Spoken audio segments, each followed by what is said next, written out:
பாட்டி வடை சுட்டு விக்கிற கதையை நீங்க எனக்கு சொல்லிருக்கீங்க. இதே கதையை 2.0 வெர்ஷன்ல நான் சொல்லவா? சொல்லேன், அதையும் கேட்போம். ஒரு ஊர்ல ஒரு பாட்டி இருந்தாங்க. அவங்க எப்பயும் வடை சுட்டு வித்து அதுல வர காசுல தான் வாழ்ந்துட்டு வந்தாங்க.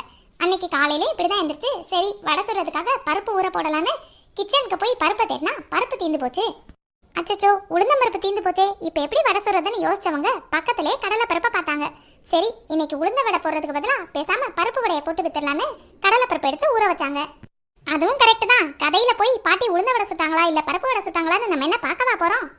பருப்பு நல்லா ஊறின உடனே பாட்டியும் வடை சுடுறது கேட்டாப்ல பருப்பை அரைச்சு எடுத்துட்டு போய் வடை சுடுறதுக்காக உட்கார்ந்தாங்க. அன்னைக்குன்னு பார்த்து வியாபாரம் ரொம்ப டல்லா போச்சு. அப்போ ஒருத்தர் அங்க வந்து, என்ன பாட்டி என்ன ஒரு மாதிரி டல்லா உட்காந்துருக்க அப்படின்னு கேட்டாரு. அதை ஏன்பா கேட்குற, இன்னைக்கு வியாபாரம் ரொம்ப டல்லுன்னு புலம்புனாங்க. இதானா பாட்டி உன் பிரச்சனை, விடு நான் இதுக்கு உனக்கு ஒரு ஐடியா தரேன்னு சொல்லி அவரும் ஒரு புது ஐடியா கொடுத்தாரு. பாட்டி பேசாம வடையோட பேரை மாத்திட்டு கூடவே ஒரு சாசம் கொடுத்துரு, அப்புறம்